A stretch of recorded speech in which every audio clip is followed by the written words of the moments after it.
자, 여러분 이번에는 그 엔탈피에 대해서 좀 이렇게 자세히 설명을 해보려고 그래요. 보통 이제 연력학을 배우는 학생들이 뭐 내부 에너지하고 뭐 열, 뭐 이런 것들은 잘 아는데 사실 엔탈피라는 부분을 이렇게 확실하게 이해하기가 좀 힘들었던 것 같아요. 그러니까 내가 연력학을 배울 때도 그랬었고, 그리고 책도 보면은 사실 그렇게 쉽게 이해하기 쉽도록 그렇게 설명이 되지 않은 것 같아요, 제 생각에는. 그래서 이제 좀 이제 엔탈피라는 게 뭔지에 대해서 한번 좀 이렇게 좀 나름 개념을 잡고 아 이런 거구나라고 진짜 이해를 하는 어떤 그런 동영상을 좀 만들어 보려고 합니다. 도움이 됐으면 좋겠네요. 어, 근데 그 엔탈피라는 거를 설명하려면은 그 엔탈피 이전에 우리가 알아야 될 게 인터널 에너지하고 이제 열 에너지하고 그 다음에 이제 또 뭘 알아야 되냐면은 사실 이제 최적 일이라는 개념을 좀 알고 있어야 됩니다. 그러니까 이제 일에 관련된 개념을 좀 알고 있어야 되는데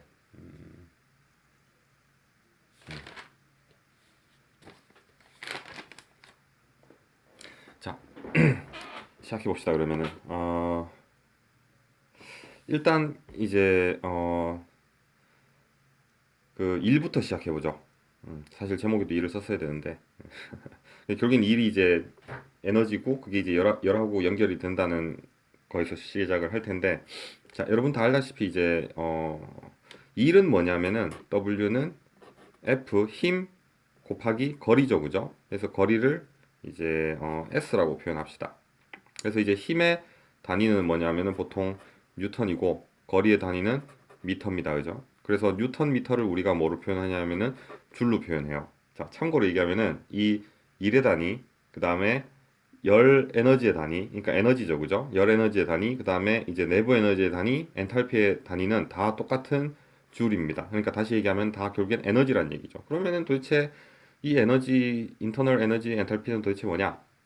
자, 이제 그렇게 연결을 해갈 텐데, 자, 여기서 이제 일이라는 게 에너지가 단위가 줄이지만 결국에는 그 에너지라는 것도 이제 단위가 뭐냐면은 줄이에요. 그죠? 그래서 이제 같은 물리량입니다. 에너지하고 일하고. 그래서 이 에너지 중에 수많은 에너지 중에 열 에너지도 있죠. 당연히 열 에너지도 단위가 줄입니다.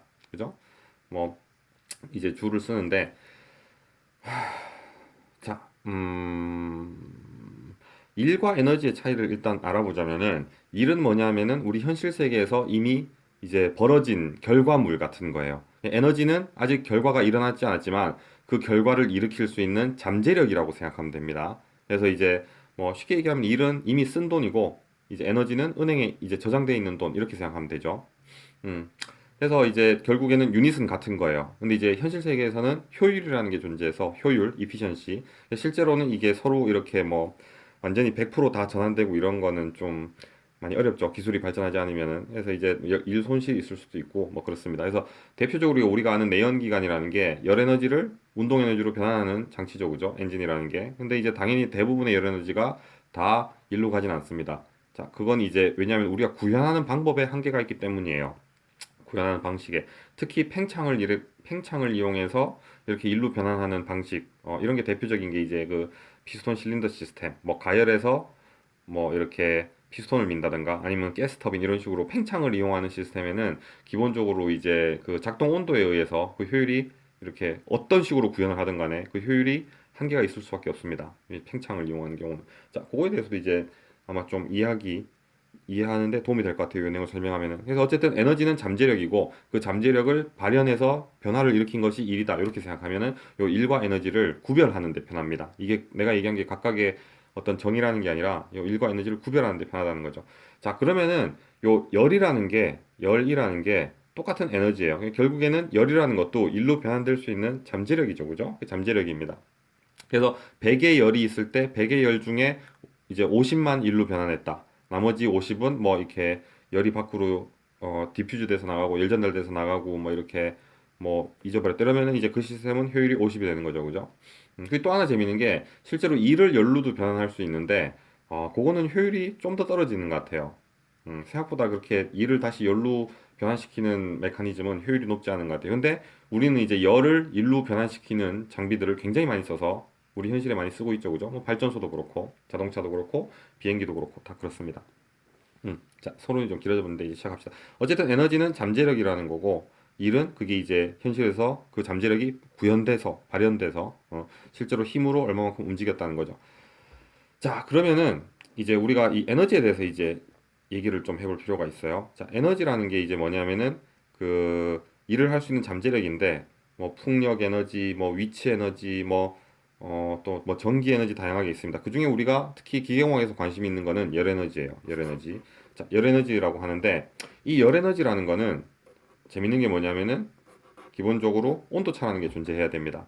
자, 다시 얘기하면은 이 온도라는 게 열 에너지라는 거는 이제 이 온도가 올라가면은 열 에너지도 올라가요. 그죠? 온도가 내려가면은 열 에너지도 내려갑니다. 생각해 보세요. 여러분들이 이제 좀 주먹만한 돌을 하나 갖고 있다고 칩시다. 그럼 이제 뭐 기계공학, 연력학 이런 거를 배우지 않았어도 이 돌을 막 가열해 가지고 이 돌의 온도가 올라가면은 그 돌이 뜨겁죠. 그죠?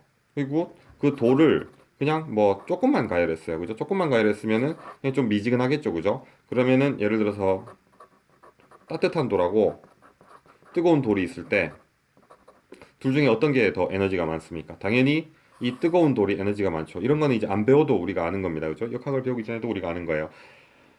자, 근데 여기서 이제 재밌는 게 뭐냐면은 확실히 아는 거는 우리가 이제 이 열 에너지라는 거는 온도에 이제 비례하는 거죠. 비례한다는 말은 이제 온도가 커지면 열 에너지도 많아진다는 겁니다.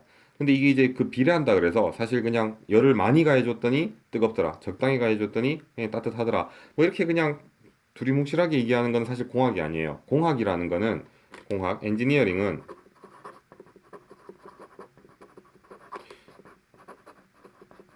수학하고 결합돼서 우리가 그냥 적당히 뜨겁더라 따뜻하더라 이게 아니라 이런 값들을 수학을 이용해서 수치적으로 정확하게 객관적으로 표현할 수 있어야 됩니다. 왜냐면은 누구한테는 뜨거운 게 누구한테는 따뜻할 수도 있거든. 그렇게 되면은 이게 뭐 객관성이 없으니까 뭘 만들고 이런 게 너무 힘들겠잖아요. 그죠? 그러니까 예를 들어서 여러분들이 어릴 때 이제 목욕탕 가면은 할아버지랑 뭐 목욕탕 가면은 뭐 내가 어릴 때는 그랬는데 요즘도 그러나 모르겠네. 이렇게 대중 목욕탕을 같이 하면은 할아버지가 들어가면서 이제 뭐라 하시냐면 시원하다 이러죠. 그죠? 근데 여러분 이제 어릴 때 들어가면은 이거는 완전 끓는 물이잖아. 그죠? 그러니까 이제 그게 시원하지가 않잖아. 뜨겁잖아요. 그죠? 근데 또 뭐 적당한 어른들은 물이 아주 따뜻하니 딱 좋네 이런단 말이에요. 그러니까 이런 주관적인 표현들은 뭔가 정확하지 않은 거예요. 근데 예를 들어서 이렇게 얘기해 봅시다. 그 온도에 그 목욕탕의 물에 온도가 예를 들어서 38도라고 표현돼 있어요. 그럼 이제 객관적인 거죠. 온도가 38도네. 이렇게 얘기하면은 그 온도가 38도라는 그 온도라는 물리량을 위해서 표현한 거는 모두에게 다 객관적인 거예요. 그러니까 뭐 러시아에서 목욕탕을 만들고 미국에서 목욕탕을 만들고 뭐 한국에도 만들고 중국에도 만들든 간에 물 온도를 38도로 하세요. 그러면 모든 목욕탕은 온도가 동일한 거죠. 그죠? 뭐 이렇게 객관성을 가지게 되는 겁니다. 그래서 그 객관성을 가지기 위해서 우리가 이 얼마만큼 뜨겁냐, 따뜻하냐 이 에너지 차이를 이제 아까 얘기한 줄이라는 단위로 표현할 필요가 있어요. 그죠? 그래서 이 Q라는 에너지 양을 줄이라는 단위를 갖기 위해서 할 수 있는 게 우리가 뭐냐면은 이제 일단 온도가 들어가겠죠. 그죠? 올라가면은 에너지량이 많아지겠죠. 그 다음에 온도가 내려가면은 뭐 에너지가 낮아집니다. 그리고 아까 얘기했지만 작은 돌이 있고 큰 돌이 있을 때 같은 뜨겁기라고 하더라도 큰 돌이 훨씬 더 에너지를 많이 갖고 있겠죠. 그죠? 뭐 이것도 안 배워도 압니다, 여러분. 직관적으로 알아요. 어릴 때부터 하는 거죠. 작은 돌보다 큰 돌이 같은 뜨겁기라 그러면은 당연히 큰 돌이 에너지를 많이 갖고 있겠죠. 그죠? 그래서 질량하고도 비례합니다. 질량이 커지면은 같은 온도일 때 에너지가 훨씬 많은 거겠죠. 그죠? 자, 그 다음에 이제 뭐가 등장하냐면은 이제 이 부분을 좀 설명해야 되는데 비열이라는 이제 녀석이 등장합니다. 비열. C가 비열인데 영어로 뭐라고 하냐면은 스페시픽 히트라고 해요. 비열. 자, 이 비열이라는 게 뭐냐면은 어떤 물질 1g을 1도씨 높이는데 필요한 열량이라는 거예요. 예를 들어서 이제 물 같은 경우 비열이 얼마냐면은 4.2 줄 퍼 그람 도시입니다. 그람 도시. 그러니까 이 얘기가 뭐냐면은 물 1g을 1도씨 올리는데 물 1g이 예를 들어서 4도씨에서 5도씨로 올리려면은 가열을 해야 되잖아요. 그죠? 열을 가해야지 물이 4도씨에서 5도씨가 되잖아요. 그래서 물 이제 4도씨짜리 1g이 있을 때 4.2줄의 에너지를 가해주면은 열 에너지를 가해주면은 그 물이 4도에서 5도로 뿅 하고 오른다는 말이죠. 자, 그게 이제 비열입니다. 자, 그럼 비열이 크면은 온도를 올리는데 훨씬 더 많은 에너지가 필요하겠죠. 그죠? 그리고 비열이 낮으면은 뭐 열을 조금만 가해줘도 온도가 많이 오릅니다. 다시 얘기하면은 비열 같은 온도 같은 질량에서 비열이 큰 물체가 훨씬 많은 에너지를 갖고 있겠죠. 그렇습니다. 자, 여기까지 기본적인 거고. 자, 그래서 예를 들어서 일로 변환한다 그럴 때 뜨거운 돌에서 뽑아내서 일로 변환할 수 있는 그 뜨거운 돌에서 일로 변환할 수 있는 에너지가 작은 돌에서 일로 변환할 수 있는 에너지보다 많겠죠. 큰 돌이 많이 갖고 있으니까. 자, 그래서 이제 C라고 얘기하는데, 자, 여기서 이제 재밌는 게 나와요. 내가 아까 얘기했지만 에너지를 다시 일로 변환하는 거는 생각보다 골치 아픈 문제입니다. 예를 들어서 뜨거운 돌에서 뭔가를 움직일 수 있는 일을 뽑아내기는 생각보다 어려워요. 있나? 구현된 게? 뭐 찾아보면 있을 수도 있겠지만 뭐 정기적으로 해가지고 뭐 열전소잖아 이런 걸로 뭐 어떻게 이렇게 모터 달고 뭐 할 수도 있겠지만 뭐 그렇게 얘기하지 말고, 자, 옛날에도 이제 열에너지에서 일을 뽑아내는 데는 굉장히 오랜 시간이 걸렸습니다. 인류한테도 열에너지를 이용해서 요리를 하고 동물을 내쫓고 이런 데 썼지, 거기서 이제 일을 뽑아내는 데는 이제 인류 역사 굉장히 긴 역사와 비교했을 때 일을 뽑아내는데 굉장히 오래 걸렸어요. 자, 근데 뭐가 재밌냐면 돌에서는 이를 뽑아내기가 힘든데, 예를 들어서 여러분들이 이제 밀폐된 가스가 차 있는 박스가 있다고 칩시다. 밀폐된 박스예요. 밀폐된 박스입니다. 근데 여기다가 이제 열을 가해줘요. 그러면 이 가스의 온도가 올라가겠죠, 그죠? 가스의 온도가 올라갑니다. 근데 이제 밀폐된 가스에서는 밀폐된 박스에 들은 가스에서는 열을 가해주면 온도가 올라가요. 뭐 돌하고 마찬가지죠, 그죠? 가스가 들어있지만. 근데 자, 이제 밀폐된 박스인데 이렇게 고정된 박스가 아니라 풍선인데 되게 하늘하늘한 풍선이 있다고 칩시다. 되게 부드럽고 하늘하늘한 풍선에 가스가 차 있어요, 그죠? 자, 그러면은 이 가스에다가 어떻게 하냐면은 열을 가해줍니다. 그러면은 마찬가지로 온도가 상승해야죠, 그죠? 가스의 온도가. 근데 여기서 정말 재밌는 게 뭐냐면은 가스의 온도가 상승할 뿐만 아니라 가스의 부피도 훨씬 커지게 됩니다. 음, 온도만 상승할 뿐만 아니라 부피가 커지게 되죠. 자, 물론 이 밀폐된 상자도 뭐 예를 들어서 금속으로 만들었다고 쳤을 때 우리가 이제 열을 가해주면은 뭐 열 팽창 때문에 부피가 커져요. 굉장히 조금 눈에서 알아볼 수도 없을 만큼 커지겠죠, 그죠? 근데 뭐 이게 실제로 뭐 그거를 가지고 뭐 일을 뽑아낸다, 뭐 굉장히 그 열 팽창 조그만 걸로 이거는 굉장히 어려워요.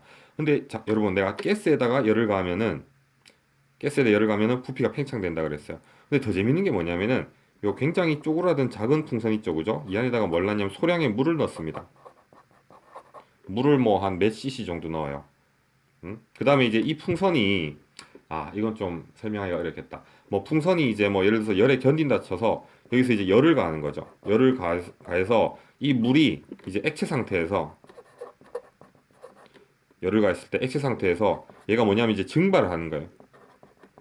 가스. 이제 특별히 이제 워터가 물이 가스 상태로 되면 우리가 그걸 베이퍼라고 하죠, 그죠? 그러면은 부피가 엄청 팽창하죠, 그죠? 부피가 엄청 팽창합니다. 거의 막 몇천 배는 팽창을 해요. 굉장히 커지죠, 그죠? 그러면은 우리가 이제 이 부피를 이렇게 팽창시켰다가 식히면은 이 전기가 다시 물이 되겠죠? 그럼 다시 쭈그러들 겁니다, 그죠? 다시 열을 가면 다시 이렇게 이제 베이퍼겠죠, 그죠? 팽창을 해요.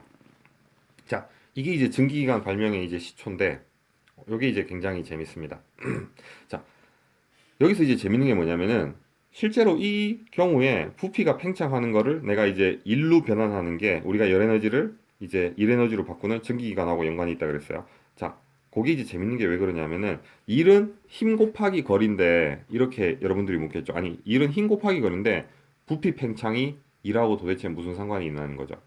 부피가 팽창하는 게 일하고 무슨 상관이 있냐. 이것도 사실은 굉장히 많이 질문을 받습니다. 자, 그래서 뭐 그것에 대해서 한번 얘기해 봅시다.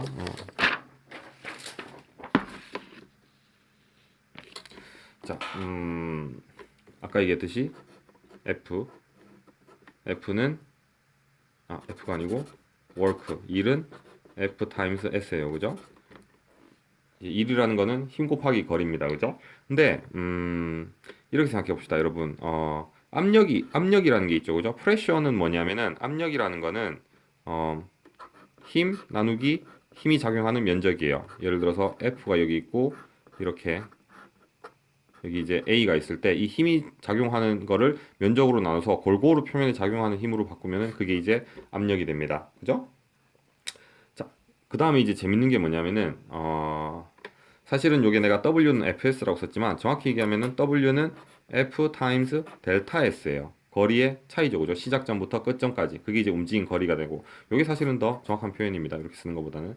자, 그럼 이제 일이 또 마찬가지로 뭐냐 하면은 압력 곱하기 델타 V입니다. 자, 여기서 델타 V가 뭐냐면은 V1에서 V2로 바뀐 양인 거죠. 예를 들어서 이런 조그만 풍선이 크게 됐다. V1, V2.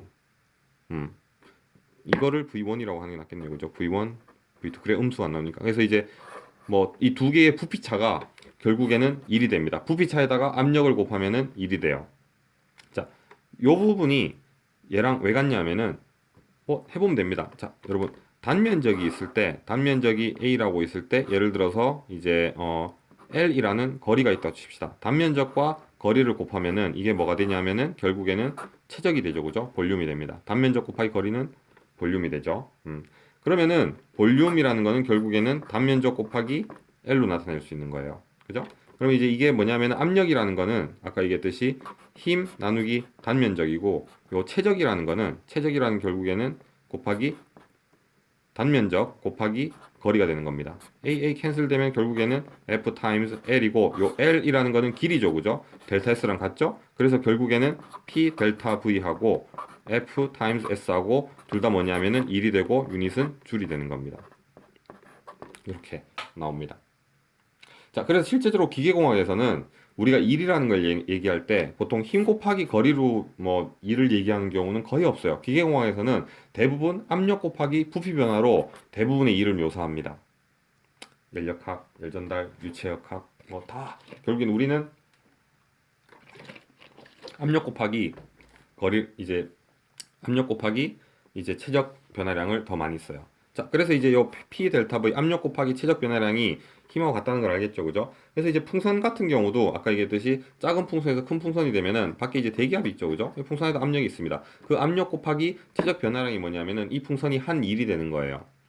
그러니까 이제 이해되겠죠? 여기 뭐 물건이 보통 이제 이렇게 있으면 물건이 M일 때 이거를 F로 S만큼 움직이면 우리가 이걸 1을 한다고 배웠는데 이 풍선이 이렇게 커지는 게 도대체 무슨 일입니까? 자, 최적일이라는 겁니다. 단위가 같아요, 그죠? 여기서 설명했죠. 자, 그래서 이걸 이제 1이라고 봤을 때 이제 내가 열에 대해서 얘기했어요. 열이라는 건 뭐냐면은 어떤 물체가 가진 열은 M하고 C 있죠, 그죠? 비열 얘기했듯이 그 다음에 이제 결국에는 델타 T 이걸로 이제 결정이 됩니다. 온도차, 비열, 질량을 곱하면은 그 시스템이 가진 열이 나와요. 자, 여기서 아까 얘기했듯이 돌 같은 경우는 이 식이 정말 완벽하게 작동합니다. 근데 이제 문제가 뭐냐면은 아까 얘기했듯이 풍선이 있어요. 풍선 안에 가스가 있습니다. 그죠? 풍선 안에 가스가 있고 또 이제 뭐 굉장히 단단하게 만들어진 상자 안에 가스가 있다고 칩시다. 그래서 이제 똑같은 양의 열을 가했어요. 자, 그러면 여러분 이 가스도 비열이 있겠죠, 그죠? 가스도 비열이 있습니다. 그리고 이 가스도 질량이 있겠죠, 그죠? 이 상자의 질량은 빼고 생각하고 그럼 질량이 있고 비열이 있고 열로 인해서 온도차가 발생하겠죠, 그죠? 그게 뭐냐면은 가해준 열입니다. 자, 연력학 제1법칙이 뭐냐면은 에너지 보존이에요. 우리가 가해준 열하고 이 가스 시스템의 에너지가 상승한 부분하고 그러니까 이 가스 시스템이 얻은 에너지랑 우리가 가해준 열은 같아야 돼요. 그러니까 힛하고 우리가 받은 에너지, 가스 이 두 개는 같아야 됩니다. 그죠? 근데 사실은 요 경우에는 같아요. 그러니까 이제 이 밀폐되고 단단한 상자에서 열 에너지를 가해주면은 열 에너지를 가해준 만큼 이 가스의 가스의 에너지는 상승합니다. 자, 그래서 요 경우를 우리가 뭐로 표현하냐면은 내부 에너지 U라고 해요. 이 경우에는 U가 결국에는 Q고 얘는 뭐냐면은 MC 델타 T인데 요 C가 이제 나중에 조금 바뀝니다. 왜냐하면 여기서 고려해 줄 게 하나 더 있거든. 자, 요 경우에 요 경우는 이렇게 해서 사실은 열 에너지, 가스가 받은 열 에너지랑 내부 에너지가 동일해요.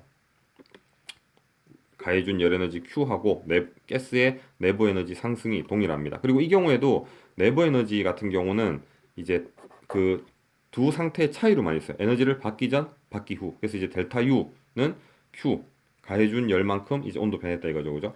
근데 자, 요 경우는 뭐냐면은 재밌습니다. 요걸 상태 1이라 그러고 힛을 가해줬더니 자, 열을 가해줬더니 풍선이 이만큼 커지죠, 그죠? 커집니다. 그죠? 풍선이 커졌어요. 이게 상태 1, 상태 2라고 합시다. 그럼 이 안에 있는 가스의 온도도 올라갔겠죠, 그죠? 우리가 열을 가해줬으니까. 그럼 이제 이 가스 안에 질량이 있을 거 아니에요, 그죠? 그래서 그 Q를 Q 가스하고 우리가 가해준 열이 있죠, 그죠? Qin이라고 합시다. Q인하고 Q 가스가 가진 에너지가 같아야 되죠, 그죠? 같아야 됩니다. 그래서 Q 가스가 뭐냐면은 M, C, 델타 T라고 했더니 이게 안 같은 거야. 안 같은 거예요. 왜 안 같을까요, 여러분? 이 부분이 아까 앞에서 얘기한 인터널 에너지와 결국에는 엔탈피의 차이점을 설명하게 될 겁니다. 자, 여기서 이제 다음 장으로 넘어갑시다.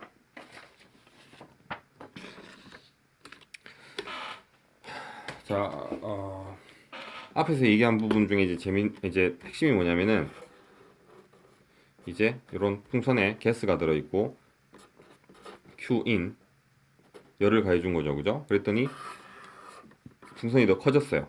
이제 T1이고 이게 T2라 그러면은 그죠? 이제 훨씬 커진 거죠, 그죠? 그러면은 이제 Q 가스는 마찬가지로 이 안에 있는 가스의 질량, 그죠?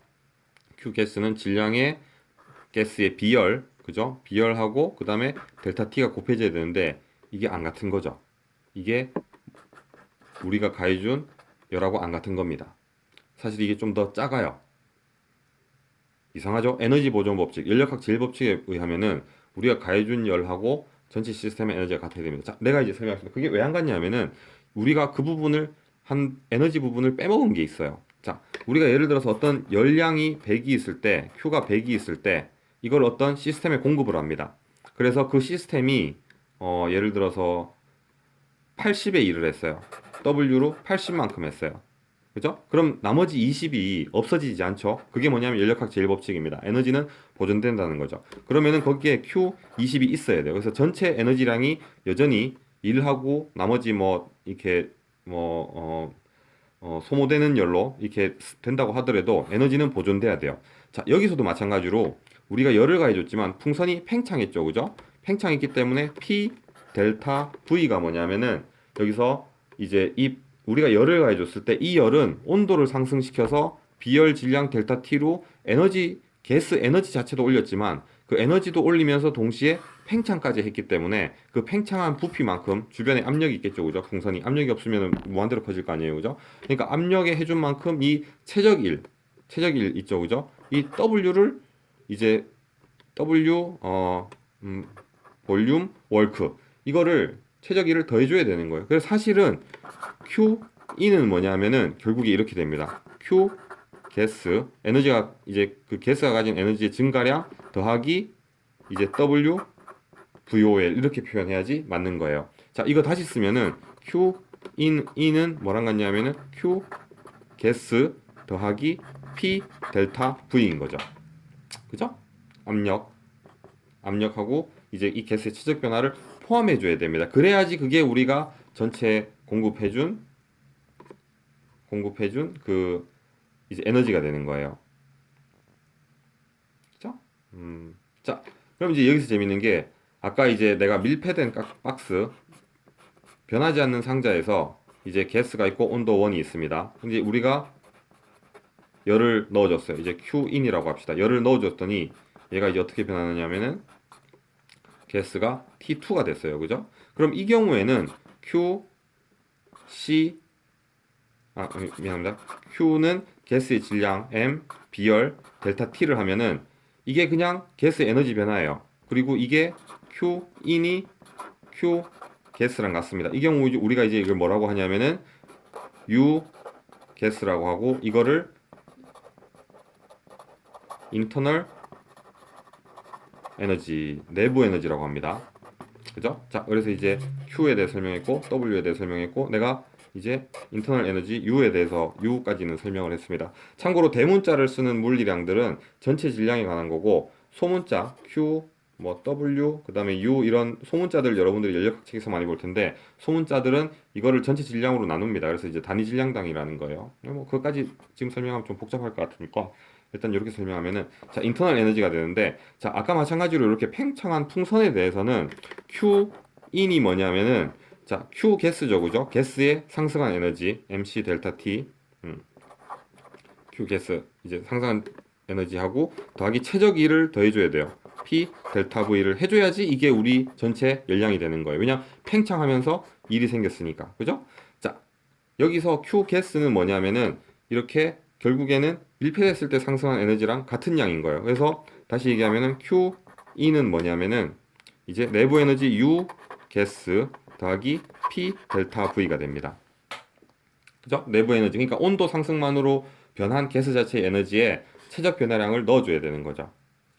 요 량을 그러니까 이제 이 최적이 변할 때 일어나는 일에 최적 변화에 쓰인 일까지 공급된 에너지가 했다는 거죠. 공급된 에너지가 온도를 올려서 에너지를 증가시켰을 뿐만 아니라 온도도 올리고 부피도 커졌기 때문에 최적 일까지 했다. 그걸 우리가 이제 뭐라고 하냐면은 앞에서 얘기했듯이 그거를 이제 엔탈피 Y라고 하고 Q라고 안 쓰고 우리가 그거를 따로 H라고 씁니다. H. 자, 그럼 도대체 이 엔탈피를 어디다가 써먹을 수 있냐 이거죠, 그죠? 맨날 이렇게 풍선이 커지는 것만 씁니까? 뭐 이렇게 여러분들이 물어볼 수도 있어요. 아, 그리고 또 하나 재밌는 게 아까 이제 얘기했지만 그 요렇게 풍선이 팽창하는 경우에 요 비열값하고 자 실제로 이제 엔탈피 얘기하기 전에 이렇게 밀폐된 박스에서 박스가 거의 팽창하지 않는 고정된 박스에서 팽창시킬 경우에 요 비열값을 똑같이 쓰면 안 되겠죠, 그죠, 여러분? 그러면 이런 아까 얘기했듯이 틀립니다, 그죠? 그래서 요렇게 그 가스의 경우에는 이렇게 이제 최적이 일정한 경우에 쓰는 비열값에는 V라는 미첨자가 붙어요. 미첨자. 이게 뭐냐면은 under the constant volume 최적이 일정할 때 쓰는 비열이라는 뜻입니다. 그래서 CV라는 건 뭐냐면은 비열인데 최적이 일정할 경우에 쓰는 비열이에요. 그 다음에 가스인 경우에는 CP라는 이제 이 C 값을 씁니다. 이게 재밌는 게 가스의 경우에는 비열인 스페시픽 히트, 비열인 C 값이 그냥 C로만 표현되는 게 아니라 고등학교 때는 여러분 C 하나만 배웠죠. 이제 보통 고체나 액체는 열을 가해줘도 최적이 변화하는 양이 굉장히 미세하기 때문에 그냥 비열이라는 통일된 값을 씁니다. 그냥 C를 쓰면 돼요. 근데 이게 이제 기체가 되면은 이게 정해진 최적에서 이제 열을 가해줬느냐 아니면은 최적이 변하면서 이제 우리가 열을 가해줘서 에너지를 상승시켰느냐가 이게 다르기 때문에 왜냐면 최적일이 들어가기 때문에 이게 이제 CV, CP라는 값을 상황에 맞게 써줘야 됩니다. 자, 그래서 여러분 이게 최종적으로 어떻게 되냐면은 우리가 내부 에너지 U는 결국에는 동일 볼륨상에서 일어나는 경우인 거죠, 그죠? 지금 얘기하는 거는 대부분 이제 보통 가스의 경우인 거예요. 그래서 이제 내부 에너지의 변화 델타 U의 경우에는 대부분 교과서에서 이거를 이제 어떻게 쓰냐면은 질량 곱하기 CV under constant 볼륨일 경우죠, 그죠? 그 다음에 델타 T라고 표현하고 델타 H 엔탈피의 경우에는 M 그 다음에 요 CP 델타 T 값을 씁니다. 그리고 이 CP 대신 CV를 쓰고 싶으면은 델타 H는 뭐냐면은 M에 이제 CV 델타 T 더하기 P 델타 V를 하면은 얘가 뭐죠? U죠, 그죠? 그 다음에 이게 최적 일이죠, 그죠? 그게 이제 엔탈피가 되는 거죠. 그래서 아마 여러분들이 이 식을 굉장히 많이 봤을 겁니다. 델타 H는 보통 U 더하기 P 델타 V로 많이 표현하게 되는 거죠. 자, 그럼 이제 마지막으로 내가 얘기하고 싶은 거는 마지막으로 갑시다. 이제 이게 마지막 토픽이에요. 저 엔탈피라는 것이 기계공학에서 굉장히 왜 중요하냐는 말이죠. 왜냐면 이 엔탈피라는 개념이 그 에너지를 전달하는 데 있어서 굉장히 유용하기 때문이에요.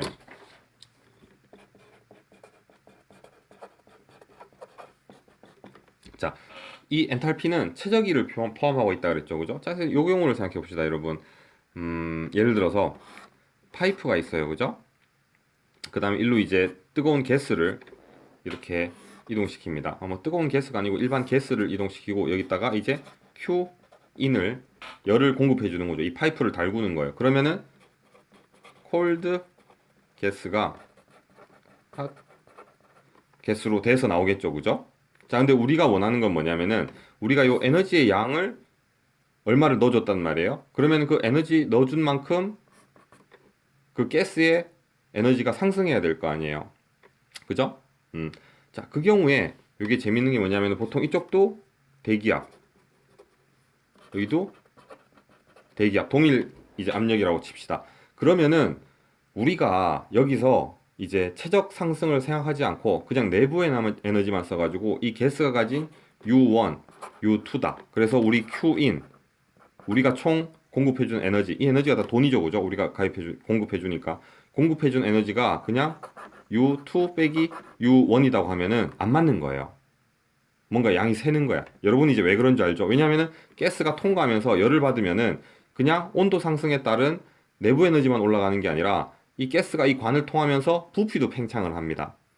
그죠? 그래서 맞는 식은 뭐냐면은 이렇게 파이프를 통해서 유체가 전달돼서 팽창되는 경우에는 이 경우에 QE는 뭐냐 하면은 델타 H를 써야 되고 내부 에너지의 차이 델타 U를 쓰면 안 되는 거예요. 델타 U를 쓰면 안 되고 이 경우에는 어떻게 하면 되냐면은 델타 U 내부 에너지의 차이 더하기 P 델타 V 최적 변화에 의한 1까지 포함해 줘야지 에너지 보존 법칙 우리가 공급해 준 에너지 양이 총 적용된 가스의 에너지 양하고 맞아떨어지게 되는 거죠. 그래서 이제 특히 오픈 시스템에서 이제 우리가 엔탈피를 굉장히 많이 활용하게 되는 겁니다. 연력학에서 맨날 엔탈피 테이블 찾아보죠, 그죠? 왜냐하면 엔탈피를 안 쓰고 내부적인 에너지를 쓰면은 그 기체가 이렇게 팽창하면서 했던 일만큼을 우리가 빼먹게 돼요. 그러니까 마치 은행에 100만 원을 넣으면은 은행 계좌에 100만 원 있어야 될 거 아니에요, 그죠? 근데 은행에 100만 원을 넣었더니 거기 80만 원밖에 없는 거야. 20만 원 어디 갔냐 이거죠. 그게 이 최적일 가치 우리가 이렇게 놓치기 쉬운 어떤 그런 부분인 거죠. 그리고 이 엔탈피를 많이 쓰는 또 하나의 이유가 유체역학 기계공학에서 굉장히 중요하죠, 그죠? 왜냐하면은 이게 이제 가스 전달 파이프 이렇게 얘기했는데 굉장히 기계공학에서 중요한 부분이 뭐냐면 에너지를 딴 쪽으로 전달하는 겁니다. 예를 들어서 여러분 집에 보일러도 마찬가지로 이제 보일러에서 덮여진 그 물이 파이프를 통해서 이제 집으로 이렇게 난방관을 통해서 공급이 되죠, 그죠? 그래서 이 유체를 통해서 열을 전달하고 뭐 이렇게 그 가스가 열을 가지고 나오고 이 양을 계산하고 이런 게 굉장히 중요한데 이런 파이프하고 유체를 쓰지 않으면 생각해 봅시다. 아까 내가 그 뜨거운 돌 얘기했죠, 그죠? 보일러에서 돌 데핀 다음에 돌 안방에 가져와서 껴안고 있다가